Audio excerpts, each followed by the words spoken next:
so excited today to welcome back a guest to this podcast. I've said it multiple times on this show since we had him on. One of my all-time favourite guests and one of my all-time favourite interviews we ever had on this show with the one, the only, Mr. Teremoana Jr Teremoana, a man who, since we've had him on the show, has gone to the Olympics, has done very well at the Olympics, has come home from the Olympics and has done very well for himself in the world of boxing, and we are here to learn about that journey and more. Teremoana, first of all, welcome back to the show. It's a pleasure to have you back on, my friend. Ben, thank you very much for having me, and thanks for reaching out again to find out what's been going on in the life. Didn't win the gold at the Olympics, which we know I was striving very hard for, but after a bit of time to lay off and think about it, I kind of moved on and just carried on with life and gone to the next step. That's what we like to hear. Because, I mean, I'm telling you now, once as soon as we hit stop on that interview last year and I had a list of, okay, who am I getting on after the Olympics to see how they went? Your name was at the top with a bullet because it was such a great time to chat with you, and we've had such great feedback from that episode. But, I mean, one thing I said in that chat, and I don't often like to gloat, but I'm going to do it now, is I said, I guarantee everybody out there that after Paris, everybody is going to know your name. And I'm telling you now, after Paris, everybody knows your name. So how has life been since the Olympics for you? Like, just in terms of just coping with sort of everything that's come from that appearance at the Olympic Games? Well, I went to the Olympics to win, and we all know that I didn't win. I won the first fight, lost the second fight, and like that, like one. I believe I still won to this day, but you just had to kind of move on, mate. And so pretty much after the Olympics, we already knew what I was going to do. The whole point of my amateur thing was to try and build a name. I was struggling to fight people before because no one wanted to fight. They didn't know who I was. I didn't have any recognition in the sport type thing. So after the Olympics, I managed to get recognition, and then straight after the games, we were contacted by Matchroom, as everyone might have known now. And then I've signed the contract for a decent amount of time to fight under Matchroom for the next few years. So, I'm very glad I was able to get that opportunity and that, pretty much that opportunity to fight for Matchroom, because what I was aiming for, to get the recognition in the fights and the aid I needed to get more fights, it happened after the Olympics. So Matchroom recognized my skill, and they believe I was one of the best contenders at the games. Some of them even thought I won, which is what I believe. But so I managed to get a good outcome from the Olympics. I'm happy, and so that's going to be my career now for the next however long it's going to be. 8 years is what I'm saying. So we just keep on ticking one checkbox at a time and keep on moving down the line. This is what I always love when I talk to you, Teremoana, is just this structure, this, what you're doing. You've got this goal and this path set and everything. I mean, tell us about when you get that phone call, and how are they when it comes to, say, like other boxing promoters? Like, are they the one that if you're getting a phone call after Paris, you want them on board to help promote you and move forward in this next phase of your career? Yeah. Oh, yeah, so you're asking. So, no, it was great. It was pretty much the day after. Straight away. Wow. Straight to business. Like talking to my managers and all that type of stuff. There was already a lot of things going on behind the scenes that I didn't know about as I was focusing on the Olympics. But my team around me, they were already talking to some promoters, like kind of trying to get my path ready for straight after the Olympics. Yeah, we all I believe, that's so annoying. Like, every time I think back to the Olympics now, like, yeah. Might be a few triggering questions in this chat for you then, Teremoana, and I'll warn you before I get to those, don't worry. Yeah, like, I went to win, and then, so every time I think of Paris Olympics is like, I failed. I failed my job, so what I got to do now is because a lot of people believe I won that fight. I believe I won that fight. What I've got to really do now is prove it in the pros. So I believe I'm a gold medalist. So as people are stepping in the ring with me, I got to prove it. And I'm going to, still to this day, I still believe I'm the best in the world. I will walk through everyone that gets in the ring. Whoever steps in their ring is going out, because yeah, unfortunately for them, I kind of have to prove it now after losing the Olympics, and I just gotta put a full stop on everyone, and I'm just gonna be a brick wall that no one can get past. If they want to excel, if they want to be the champ, they have got to fight me. But unfortunately, I'm telling everyone now, no one's gonna get past me ever. Well, no one has since you turned Yeah. pro. Because, I mean, I know when we last spoke, since you then, had 4 previous bouts pro. You've had 2 since, 2 wins since you've gone there. So you still are undefeated as a professional boxer, Teremoana. yeah. Like that's the goal now. But Yeah. my mind was so focused on winning the gold medal, and when it was like not given to me, is you gotta move on, mate. And I've Well, made it my resolve that I will never ever. I don't want to lose ever again. I well don't want to lose ever again. let's get to Paris. Let's get the triggering questions over way because we're obviously here to learn a little bit about that experience. Before I get to the actual fights themselves, because obviously we've got two to touch on, I'd love to just hear sort of those initial moments of when you get to Paris, when you get to the village. Because the things I loved watching with you is you had that massive family send-off at Brisbane with so many family and friends cheering you on, which was so great to see.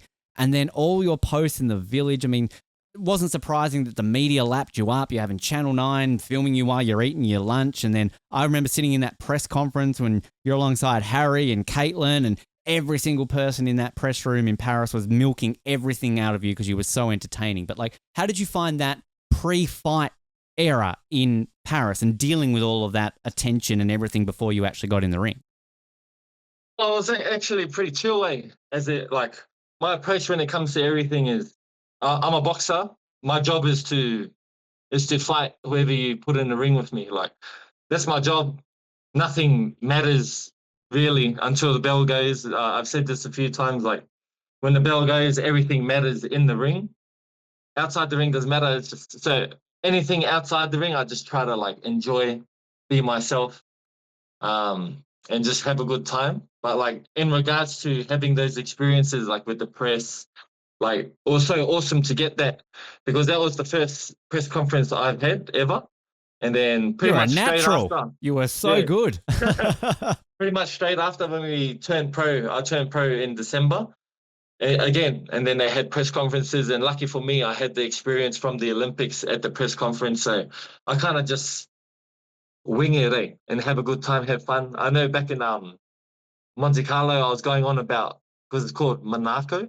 Yep. Oh, Monaco. It's called Monaco, and Monaco. Yep. I referred it to the Monaco ice cream here in Australia. So yeah, I have a bit of fun while I'm there, and yeah, I just lap it up, like because not many people get to have these experiences and these opportunities. So I look at it like that, and I just kind of embrace it while it's here, while it lasts.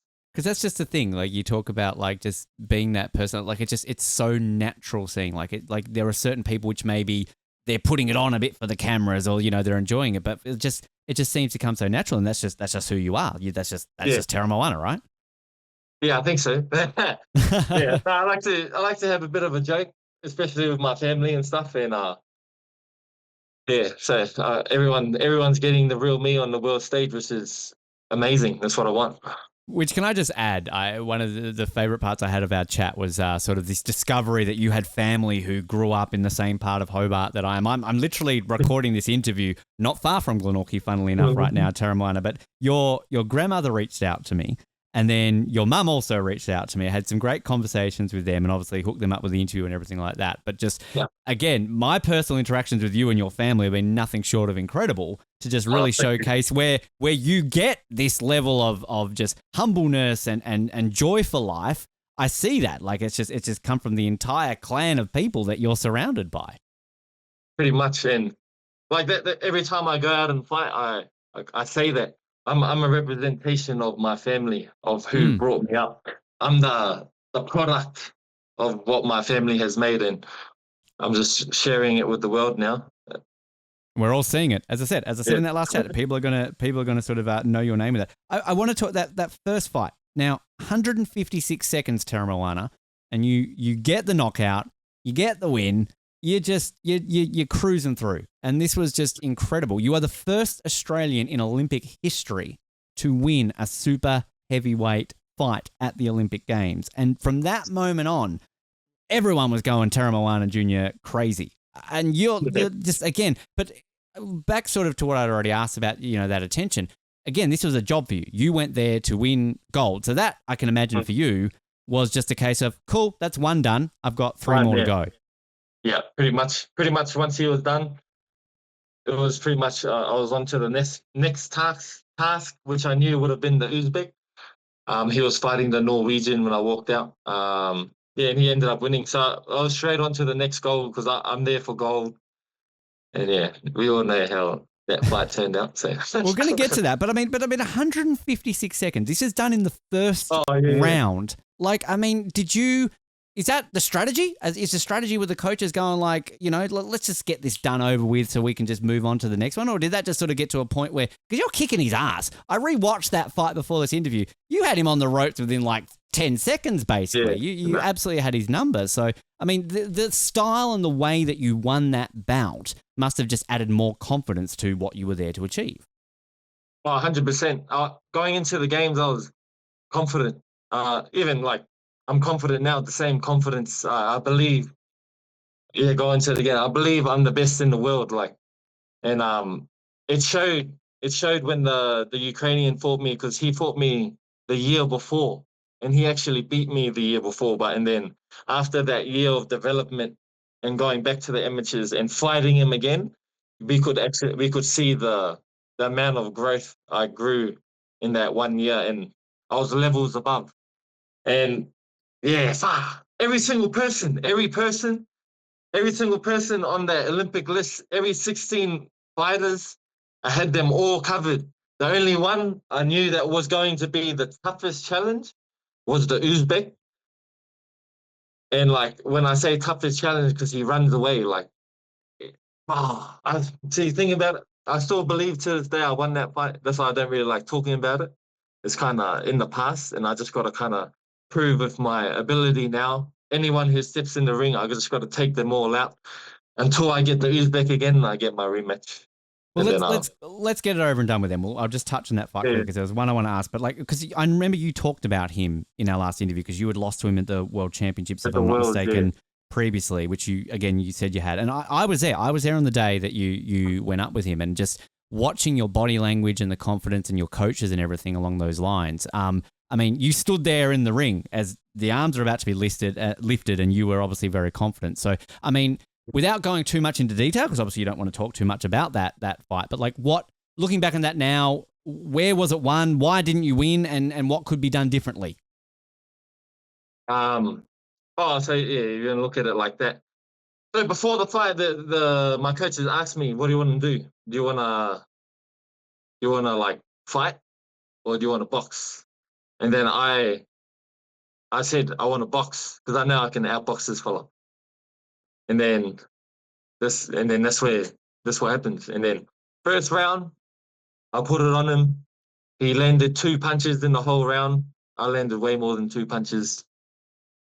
I should have won that first round, lost the first round, and then play again. Like, this is in the fight. If we're talking about in the fight, I believe I won the first round by miles, lost it apparently. Come back, I thought I lost the second round. Yeah, and then the judges gave it like loss, and I thought I won the last round in the fight. And then when I watch it back, I should have won the first 2 100%. And then the last round, there's a case that I could have even won that round too. So even watching the fight after, I'm looking at it, I thought I won the fight. I don't know what the hell the referees are watching. Like, if you're talking about aggressiveness, I was coming forward the whole time. He was on the back foot. Like I said, didn't land any punches, landed 2 punches, clean punches in the round, and they gave him the fight. This is not, now you're getting into politics. This is not amateurs. I mean, this is not the pro game. It's not about landing punch. It's a point game. And I was playing their game. And it pisses me off. I played their game and I lost because I played their game. I should have played my game and fought. But because it's not the pros, it's the amateurs. I played their game to point score to win, and I lost. So that's all I can really say.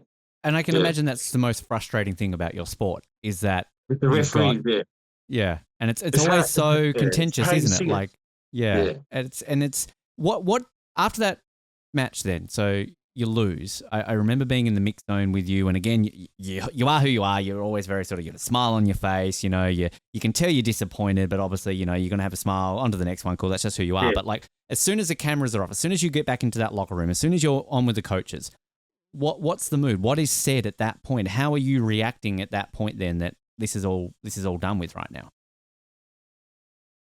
Oh, that's So I pretty much dealt with all that when they said the decision in the ring. I kind of knew. I knew the decision wasn't going to go my way because they're telling me the scores as we're fighting. It's not like the pros. So I knew. Well, they told me the first round I lost. They told me the second round I lost, and then in the amateur fight, you've lost. You're basically done at that point. Yeah, yeah. Unless you get the knockout, essentially, from that point on. Yeah, unless you get the knockout. So, like, I knew on points I lost the fight, but the reason I held my hand up at the end is because I believe I still won that fight. I know what the judges say. I know what the referees say. And that's why, I never ever want to leave it to the referees again, they say. But is there a moment, I guess I'll rephrase that question, like, is there a moment that you allow yourself to feel extra disappointment? Like, do you walk into that locker room and just punch the crap out of a wall? Like, do you go home that night and just eat a shit ton of food and lock yourself in a room and you can't deal? Like, is there a level of that disappointment which you've just got to get out of your system before then you focus on what's next? I already knew what was next. Like, for me, like I said, the next day, I was already in talks with what was going on. Like, the Olympics is just a competition at the end of the day. I went there to try and prove I'm the best in the world. And then, didn't prove it. This is what I love about you. This is what I absolutely love about you, Teremoana, is that like just like we talk to so many people on this show who's like that's a moment their dreams have been absolutely shattered. And yet like you've just got this level about you where you just like you can switch it and move on. Like we need to bottle your energy and your ability to do that, because like that is just like it's such a unique skill that you are able to possess to be able to do that. Like, don't get me wrong, I was very disappointed, but I don't deal with it like that. I knew it was over. Like, from there, I lost. It's over. And you couldn't do anything about it at that point. There was nothing more you could do. You can't do anything, Yeah, but sure, the next, it was ages, probably. The next 2 months, it was like, if I just think about it, it pissed me off because I wasted my chance. I wasted my opportunity. The next opportunity is in 4 years, type thing. And then I think that's what so I was pissed off and I used to always like get annoyed, get angry. Like I'll just be sitting here and then I think about it. I wasted my shot. I had my chance to win gold. Like not some people don't get 2 shots. Some people, I had a chance and I failed. But that's to put that positive spin on it though, Teremoana, is again you give everything you can. You say to yourself you win, which is obviously great. You create Olympic history for Australia, and you lose to the man who not only went on to win gold, but he's now 2-time Olympic champion, the best in the world, one of the best the sport has ever seen. So, I mean, if you're going to lose to someone, you want to go out to one of the GOATs, right? Yeah. Like, nah, sure. I should have won. I know what you're saying. This is like, this is how some people can make themselves. This is how I feel. Some people make themselves feel better. Yeah, I know a lot of people said I made history winning the first fight. Like, I don't want that. I didn't go there for that. I didn't go there to knock someone out. I didn't go there. I went to win the gold medal. That's my only reason for going to the Olympics.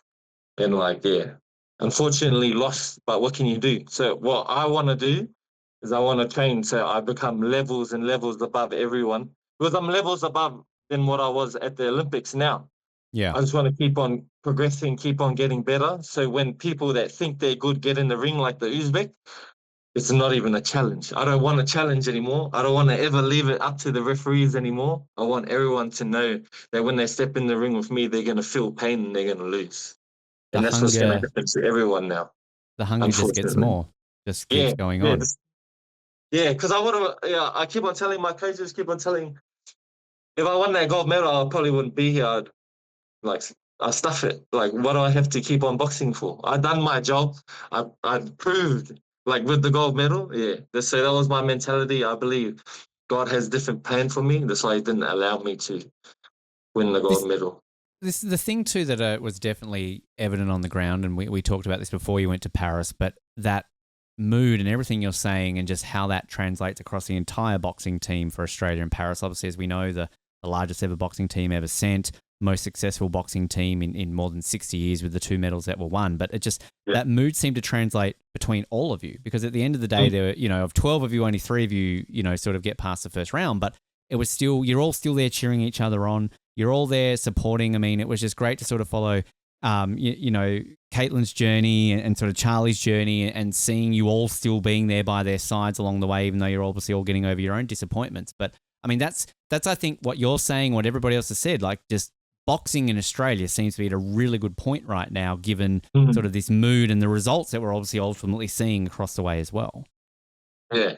100%. It was the best thing to, for these opportunities that was given to me this past year, being able to travel with the Australian team everywhere we went, all those experiences, watching. I'm gonna say this: people who know me, they like might not think I'm professional, it's how you word it. I'm professional by my own way, but being around other people, other like professional athletes who all have their mind set on this one thing, being in that environment, and like, it lifts you and it lifts everyone in the team. And it goes both ways. Like, it was so great and amazing how to get those medals. This is the best Australia, like you said, has ever performed on the like international stage as well. And now we done good. We made, all I think about is the next generation, and we done a good job for the next generation. So all the young ones coming up now, we can do it. I've been saying this the whole time, mate. We can do it. We just gotta believe. You just gotta believe in your ability. Which, one of the best quotes I had in the entire Olympics was Katie, when she got a bronze, and she said, in the next 4 years, next 8 years, people are going to be looking at boxing the same way they look at swimming. You look at swimming, Australia at the Olympics, so many medals. It's going to be the same for boxing come LA, come Brisbane and beyond. And it just seems like the sport is tracking that way in Australia after Harry's success in Tokyo. And we have 2 medals, of course, in Paris. I mean, who knows what's to come in LA, Brisbane, beyond. 100%. With all they got to do is keep on investing. Like, the best thing for me was that the government invested in me, being able to send me everywhere. And that's why we got the results. We don't really get this type of investment like the swimmers do in boxing. But like, as it showed, we've got investment like this one time, and we managed to pull 2 bronze medals from the Olympic Games, which is unheard of for Australia. And that's all we need. We just need support, eh? That's pretty much it. Just need a bit of support. And when we get the support, we show the results. And we're the best, eh? Australia is the best country in the world, the best sporting country in the world. Can't deny that. We continually prove it all the time. Yeah, for sure. Was there much of a party with Caitlin and Charlie after all was done, as the old 12 of you get together and have a bit of a send off party for everybody to celebrate the success? I would have loved to. They did get together at the end of the year, like combat awards night. I wasn't able to go to that because I had my fight over in Monaco. No, I would have loved to, but it's a different thing. So the medalists, they kind of have their own. It's not their own. We can definitely go, but it's like, they won. They're on like a celebration vibe, which is like, congratulations. That's what you've worked for. But like I'm just gonna talk about me. I don't wanna I lost. I don't wanna So we kind of like, what is it?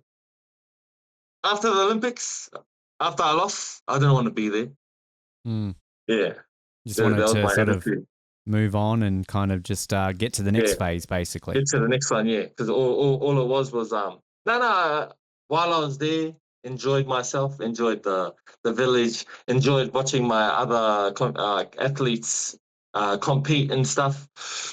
But I was done. Like, I'm not at the Olympics to compete anymore. I'm finished. Yeah. Well, it's like I'd And like that's- to. I mean, let's talk about that sort of the village life and everything outside of competing, Teremoana. I mean, do you sort of get out to many other events? Do you get involved in things like pin trading, things like that? I mean, kind of what was sort of some of the off competitive things that you sort of really soaked up while you're there in Paris? No, I'm not too much of a person who goes out and does things. So me personally, it was just like from our house to the food hall, like Mm-hmm. stuff like that. They had like a shop where the Samsung shop was. But I did go for a walk around and stuff. But yeah, the common thing was when people lost, they didn't want to be there anymore because we're all athletes and we all went to win. And then Yeah. when you lose, it's like it sucks. Who was your roommate? Who did you have to bunk with? Oh, Shannon Davy. Oh yeah, okay. You guys get up to Shannon much Davy, Tristan mischief, Davy. or how was that experience? Have you roomed with Shannon before at all? Oh yeah. So me and Shannon, when we were traveling, we pretty much roomed together Right. the whole year. So we're kind of used to each other. But no, nothing much really went on there in the village. It was all just kind of business. Like every day we'll catch a bus to the local boxing, like the boxing events. We'll go watch some of the Aussies fight, or maybe if someone's fighting tomorrow, like watch their opponent.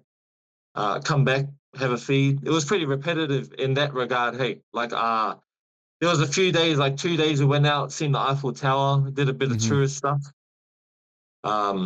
But to be honest, after we lost, it was like a waiting game. We're just waiting for the games to finish.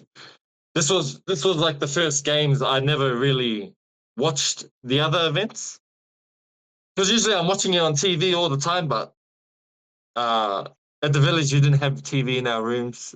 They had a communal TV downstairs if you wanted to watch some channels with the other athletes. So I did that a few times. But yeah, that's about it. It was pretty chill. It was Did relaxing. you have any interesting interactions with any other athletes? Like, sort of learn something from, say, an athlete from a sport, which maybe you didn't know much about their sport, and you kind of had an interesting conversation with them at all? No. No, I No, don't talk to anyone. No, I don't. no, I don't. didn't need to. I don't. Yeah, I don't. Yeah, I'm not really. You would have had I'm people kind of talk to you. Surely people came up to you though, Teremoana. They knew who you were at that point. only like a couple of people. Yeah, Jessica Malboy hanging I- out with you at one point. Oh Come yeah, on. Jessica Malboy. Yeah. I got to meet Jessica Malboy, but yeah, I'm a bit funny when it comes to that stuff That's because very it's all interesting. Interesting to people. hear Everyone's that. just people. Yeah, it's Yeah, end of the but day, they're like just people. yeah, like we're all the same. We're equal. That's how You're I all see it. Australian Olympians. You're all on the same Yeah. team. So at the end of the day, you know, you're up there. The one question I need to ask all of our guests is, because we know how viral the whole chocolate muffin situation got Oh, at yeah. the village. Chocolate muffin or tiramisu? Because I've heard that the tiramisu might be better than the chocolate muffin, and no one's talking about it as much as they did with the chocolate muffin. Do you have an opinion on that at all? So there was a chocolate muffin and there was a cookie. Yeah, okay. The cookie was the best. The cookie was the best. better. The cookie was. I didn't even know they had tiramisu. Right. But I'm telling you now, the cookie. I'm going to tally prefer a this. cookie All over right, the- I over need the to muffin. tally this because the muffin got all the love, right? The muffin got all Yeah. the viral TikTok love, all of this kind of stuff, but no one's mentioning the cookie and no one's mentioning the tiramisu. So it's good to The know cookie. these things, Teremoana. Okay, Yeah. cookie. All right. But Was it like maybe- just a chunky yeah. cookie, or what type of cookie was it? So it's like it's not a Subway cookie, but along those lines, like how it's like how it tastes so good. Yeah. Yep. Okay. One of Yeah, those. it's Okay. like along those lines, Chunky. yeah. Chunky, right? Yeah. It Okay. it wasn't as soggy. It like crumbled a bit, but Yep. it wasn't crunchy. It Oh, was like okay. soft, crumbly. That's a good or cookie. think of it. Yeah. No, Think that's of it. it That's melting in the mouth, the chocolate chips melting or covering your taste buds. Or good cookie. Now you're just making me hungry. That's I'm loving this. We're gonna track down the cookie. Well, actually, backtracking to your first fight, when you win, the dance. Tell us Oh, about yeah. the dance, because that went a bit viral too. But I mean, that was a great little moment. Was that always planned, or sort of tell us about that actual dance? oh well, if you've noticed, after my fights when I win, sometimes I do it's a chiller. It's called a chiller. Okay. It's easily recognizable like a haka. Mhm. The New Zealand Maoris, they do a haka. Us from Cook Island, Hoogans do a chiller. So you got to practice that before you do it, don't you? And that's what I like. So whenever you see something, I had to practice beforehand. So yes, the short answer is yeah, I practice the things I do You did it, beforehand. but So like you couldn't. I If you do it didn't tell me properly. right now, you didn't. It just seems so natural because like there's a Yeah. fantastic photo of you with the fist raised, sort of your opponent on the mat, but then you just transition straight into it. Like it just. If you didn't tell me right now that you didn't practice that, I would have That's been like, it's right. just Yeah. natural for you, Tara. It worked so well. Yeah. So that I don't know a lot about my culture, but I know what I've been taught. Yeah. So that thing, topito, topito, I don't know exactly what it's for, but I know it's something to do with like the warriors. But we did it as a kid, as we'll do an item like a dance, and then as a filler between a dance and a second dance, we Yep. do that to like break it up. They'll be like topito, topito, I, yeah, topito, topito, yeah, and then I did a like Fantastic. shaking the legs, the dance, yeah. So I kind of did that to like for my family. And I had another one. Yeah, I had more planned for after We being need the to see him in Uzbek for LA. after. LA, Yeah, save him for LA, yeah, Tyrone. Like, yeah, well, this is going to be, on that journey to gold. Against, let's yeah. just say it right now, and you're going to kick every single Uzbek boxer's ass on the way there because it's his rivalry now, right? We're gunning for you, Uzbekistan, along with anybody else, right? Yeah. Oh, I think he'll get it before LA. Yeah. That's in 4 years time, so he'll probably get it in the pros before then. It was funny on the day that Katie and Charlie got their medals at Roland Garros. I remember leaving the venue that night, and there was a throng of Uzbek fans Oh yeah. because they had won the gold that night. So I mean, I personally don't think I'd ever been in the vicinity of somebody from Uzbekistan in my life. And all of a sudden I'm surrounded by this. And like they were very like vocal and passionate. It was kind of fun to see it. So like obviously the crowd with some of those countries that maybe in Australia we don't associate with a lot, it still adds to that atmosphere though, right? Oh, 100%. Like the good thing about the Uzbekistan, Kazakhstan, they get behind their boxing, eh? And they so their national sport is boxing. That's why they love it so much. But they really get behind them, and you see, yeah, like you said in Roland Garros, there was flags all around.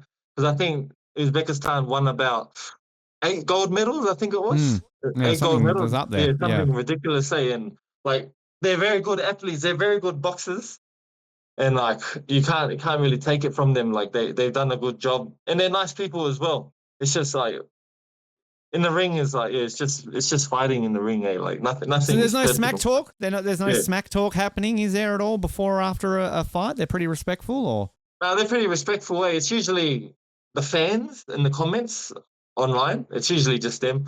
But no, they're pretty respectful before and after. Like even me, I go and talk to them after the fight. I'm not a sad guy. It's just fight. It's just fighting. You're just in my way. Like you got to get out of my way. get out of the way to win the gold. Actually, speaking of the fans, that was always one thing that was always very prominent at both venues, both at Roland Garros and the North Paris Arena, was the Australian contingent was very, very loud. I know in several of my write-ups for the Australian Olympic team, I would always comment on how loud the Australian contingent through, obviously, you guys, the boxers in the crowd, but your family and everything. So, I mean, does it feel like a bit like at home when you've got so many people chanting like Aussie, Aussie, Aussie, oi, oi, oi, kind of spurring you on when you're in the middle of that match? Oh, it's good when you hear the Aussies get behind you in the ring. It just gives you a bit of fire in the belly type thing when you hear it. You know they're there supporting you, and I know everyone like everyone at home is supporting you. I know everyone. Like when I go in the ring, I'll take everyone there, and like yeah, that's why I'm very disappointed I lost because I failed. How I mean, there's a question actually in our final questions which sort of relates to this, but how do you then find, speaking of like online stuff, like social media in terms of like you're probably flooded with so many messages from, not just family and friends, but I'm sure you've got newfound fans out there. Were there any like young boxers who are sort of contacting you and sort of wanting advice and things like that? And how do you deal with sort of that level of newfound, I guess, fame? When it comes to that type of stuff, I tend to take my time. Uh, I just reply to it when I get time. Yeah. Reply to the messages. I try to reply to everyone. Sometimes maybe I write my reply like weeks later, but I do try to get to all of them. But sometimes it's a lot, eh? And like me personally, I'm not really a fan of social media. That's why if you notice my socials, it's I don't post too often. I don't like that. I've always been the type of private person where I don't like people knowing my just my private life. But in saying that, I've noticed now that I've become an athlete and what I'm doing, it's kind of hard to have a private life. It's kind of hard to keep it separate. I forgot where I was going with that, but yeah, there's a lot of I get a lot of messages. Yeah. Which it's it's sort of that always that it's great to sort of no doubt converse with these people and maybe sort of help them, but it's sort of, as you said, you want to kind of just keep that separate because you're doing your job, right? Like it's sort of you don't sort of want kind of these distractions. Back to sort of the professional side of things. You mentioned it a few times. What's it like fighting in Monaco? I mean, this is a one hell of a place, and you're at the casino, if I'm not mistaken, there. So I mean, James Bond style of arena. I mean, what was that like? Yeah. I see that even you know that it's James Bond. Yeah. See, I didn't even know that. I didn't know that. I There didn't you even know go. where. I didn't even know Monaco, Monte Carlo. Never heard of those places before in my life. And then when I'm there, like obviously people telling me about it is like half the population is millionaires. What else? The place we stayed at, yeah, apparently James Bond done the movie there, went to the casino. Yeah, like it's those type of things that you're like, I always think about it. I'm on the other side of the planet. I'm in Italy, like I'm in Monaco. And then I just shake my head and I was like, and I think back to when I was a kid. I never ever been to these places. I never thought I would go to these places. I knew these places were around, but I never what is it? It wasn't any ambition of mine to travel the world. There's not any ambition of mine to I don't know, achieve this type of stuff. I'm very happy where I am, mate. I'm very happy here in Brisbane, Camera, and like if It's a my family's not, bonus. yeah, my family's not. When my family is not with me, it's not. It's not. It's like it's not as fulfilling. So I Mm. want to try my best. Well, I will succeed, so I can provide opportunities for my family, so they can go and travel too. Because it's Why do I get it? I always think of it like, why do I get it? It's not Again, fair. it's what I love. Just love hearing Yeah. you talk about that, Teremoana, because it's just so like it's just such a great thing that you're doing. That the reason why you're doing this, and it comes back to family every single time, doesn't it? Yeah, because at the end of the day, nothing really matters. Yeah, yeah. As No, I it's said, your circle, your friends and family who's around you, who's been with you your whole life, who they put in the time, mate. They put the yeah, time to raise you, and I'm the product of that. So I'm yeah. A trying to very bring it good back. product. A Yeah, very good trying to bring product back. that we very much we're enjoying that. A couple of things we'll get to sort of some new questions that we're sort of asking to wrap things up, Teremoana, but a couple of things to touch on. What's next for you? I mean, we're recording this obviously at the beginning of March. This will air a few weeks afterwards, but you've got a fight obviously in a couple of weeks at the time of recording this. Is that sort of just the goal, the plan this year is to just keep getting as many fights as you can and sort of keep going on that progression that you keep talking about? Yep. So my next fight's March 22nd down in Sydney. Still opponent to be confirmed, but yeah, whoever they put in the ring, I'll do my job. And then they just want to keep me busy. So from what they've told me, they're trying to look at another 2 fights like January, March, April, May, June, July, maybe 2 fights overseas is what they're talking about. But all that doesn't matter until I get through March 22nd. So I just got to focus on that. Yeah, and then hopefully there's more fights coming. Eddie Hearn did say he wants me to fight 8 times this year. I've fought Wow. twice, so I would have fought 3 times by March. So Yeah. hopefully we can get another 5 fights in for the end of the year, which Keep I'll be going. down to do. Just stay busy. I just want to stay busy, stay active, build my record, and then once we do that, we just keep on. Because once we start fighting good people, it's not going to stop until I'm the best. Which how does it work in terms of like progression to being able to fight for a championship, like a world championship? Like how far do you have to keep going until you're I don't know, invited or eligible to fight for a championship? How does that work? Yeah. So pro boxing is a bit different. It's not like the amateurs where the best fight the best. Yeah. How does it work? So there's 5 belts, or the high belts: WBA, IBO, IBF, all that, WBC, WBA, Ring Magazine. You have to get a belt in one of those categories to be ranked, and then once you're ranked, you'll be able to move up the rank. So me, I haven't fought for any belts. I'm not ranked. What I'm trying to do is I'm trying to learn the pro game. I'm trying to learn the different pace because it's not 3 rounds anymore. It can be 8 to 10 rounds. So we got to learn that different type of pacing. And I've had 2 fights, but I've only done 2 rounds. So I know people want me to fight. Like I believe I can fight the best. I believe I can fight Usyk, Tyson Fury. I believe I can fight them and win. But when it comes to pro boxing, it's an amateur. I would say, got an amateur style. I've got to learn the craft, slow my game down a little bit. So yeah, that's why I want to have a couple more fights, learning the game, and then once we start fighting ranked opponents, it doesn't stop. It just we keep going. We keep going. Every fight will get harder, and that's what I'm looking forward to. I'm looking for that. But we just got to learn the craft first, which is what I'm set for this year, and then we'll just start going from there.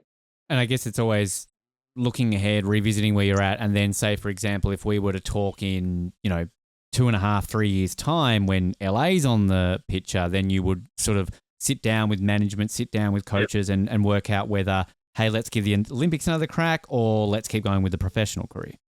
Yeah, 100%. So, yeah, we'll just keep on going. And then when it comes to the time, when all the trials and stuff's happening, which will be in about 3 years' time, we'll have to sit down and assess then. And then I'll have to make a decision with my team, whether it's just the smartest decision for my career at that time. Because I know once I start fighting good people, it's not going to stop. And that's it. It's the end. And then we'll just be fighting. Every fight will be a world title fight in my mind. And yeah, can't wait. It's going to be cool. Well, it's going to be fun.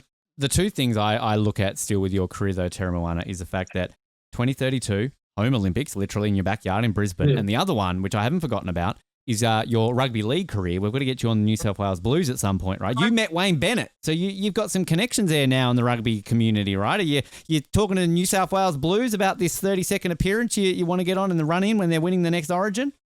Yeah, so I keep on, they actually come up in conversation the other day again.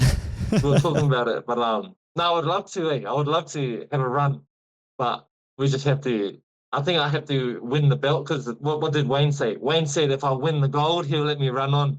Oh, I didn't win. So it's my fault. You know what I mean? Oh, so I guess I just have to win. I'm sure when I win the world title or even undisputed, they'll let me run on. Surely, if you've got Wayne Bennett telling you that's gospel. That's locked in. Come on.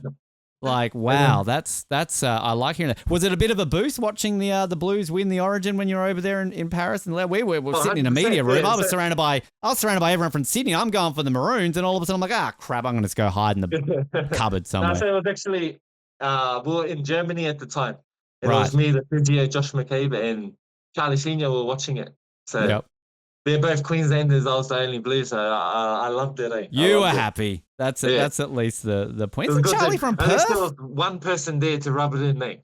Yeah, true. Okay. You can have it 1 year. It's all right. It'll be Queensland this year. Go back that way with it. Teremoana, we obviously last time we had you on, we asked you a set of questions, but we've changed it up. We've got 10 questions here to close it up. The OTP 10. They're standard questions all of our guests get right now. It's a mixture of fun with a bit of deep ones, and I know you're going to get some great answers to this. So I'm going to start off with what is the one thing you never leave home without when traveling to a competition? Mouthguard. Mouthguard. Simple. You need that, right? Yeah. Quite an important one. You want one-liners or? Yeah.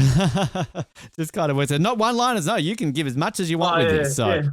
Before fight is mainly just mouth guard and fighting gear. So all you need is ball guard, mouth guard. Yep. Boots. Okay. So there's not like you don't have like some sort of item that's like a superstitious thing or anything like that. It's just no. I don't have superstitions. No, I don't have superstition. No. All right. Okay. Well, you've answered the next question then. What's a traditional superstition you follow before every big competition? You don't have any. Yeah, no superstitions. I just I do have a type of routine. I have a type of routine. So usually like three days before I'll start like fueling. Yep. So I'll eat like carbs and stuff, thinking about in 3 days forward how much I'll adjust it like that. Eat my food, make sure I'm drinking heaps, make sure the day before my fight, I get heaps of sleep. And then the day of my fight, I'm pretty much sleeping all day. I only wake up to eat. And then when it's time to fight, I just grab my bag. I get my bag ready the day before, so it's ready. And all I got to do is grab my bag and then walk to the fight, I and like then that's a get good ready. life. Sleep, eat, and Mm. fight. We should all Yeah, be I just doing that sleep more all often. day, like Yeah. save my energy, and then get ready to exert in the Best ring. job in the world. You just get to sleep Yeah, all day. Come on. sleep. That's we can all aim for that one. What's a song that is on every single one of your pre-competition playlists, no matter what? Ooh. Oh, see, I don't have a favorite. Don't have a favorite? I would Changes up? say Is there a type of music? Do you have sort of like a genre that kind of is a go-to beforehand? like sometimes reggae. Yep. It can be like soft song. It could be like love music before Love a fight. music. Oh, Yeah, because okay. I just got to be chill. Yeah. It's not the music. Some people use the music to change their attitude, Yep. but I just let it. It's chill. Just chill out. I Yeah, that like it's sort of one of those things, Teremoana, where like obviously if you were to ask somebody like what type of music is a boxer listening, they're going to be listening to something to get them angry and pumped up. yeah. But I just love this that you're A lot just of listening people. to like some I don't know, just Jack Johnson or some Barrett, some Yeah, chill it can music be getting like in the ring. music, like girls, like have you Yeah, heard the song "Cupid"? Cupid, yeah, yeah, yeah, I'm yeah, feeling yeah, yeah. lonely. Yeah, sometimes like That that's just so it's adds like something so yeah. much more to your fights now moving forward when I watch you in the ring. I'm like, hey, guys, chill. He's ready to go. What is the most, this is going back to sort of my question when I was talking about sort of the social media aspect. What is the most unexpected or funny DM you have ever gotten as an Olympian? Oh, I don't know if there's one that's just stood out to you and you're like, what the hell's that? oh, wait. I've had like randoms video call me, but I just don't pick up. So you're just sitting there all of a sudden, you're like, Mhm. oh, Jenny's video. Who's that? And you just Yeah, don't I'm like, answer it. oh, what's going on here? I'm not gonna pick that up. One of these times you should just do it. You're like, hey, just Let's see, like, yeah. how you See going? what's going on. Wow, that would be very interesting. What is the weirdest thing that you have ever eaten at an international competition, and did you like it? International competition. Well, in Germany there was this. It was like a cauliflower. Okay. Oh no, it was like a broccoli, Yep. but it was like half broccoli, half cauliflower. It was green, but Okay. like it just looked weird. Yeah. Yeah. So if you ask me the weirdest, yeah, that's the Did weirdest. you like it? Was it good, or was it just too weird? It tasted like broccoli, but because of the look and the texture, it wasn't nice. So I just didn't eat it.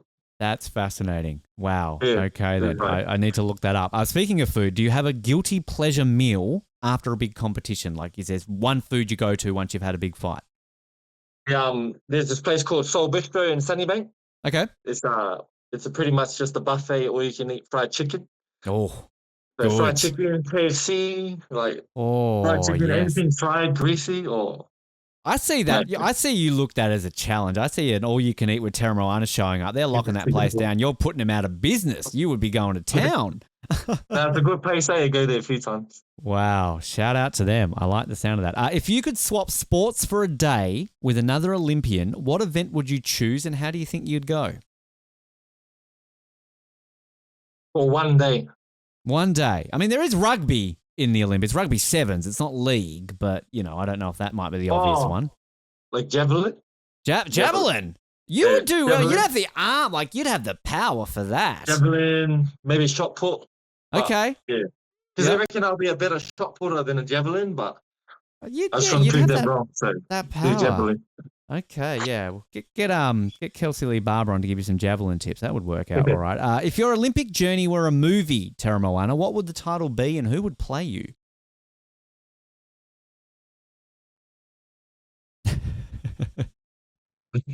What's the I movie lo- called? The movie is called Third Place.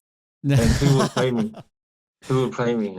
Then the sequel would be like, Victor, Jason Momoa. I'll go Ja- Jason Momoa can I play me. see it. I see it. That's a good call. Yes, I like that. That's perfect casting. Jason, if you're listening, get in contact with Teremoana. That could work.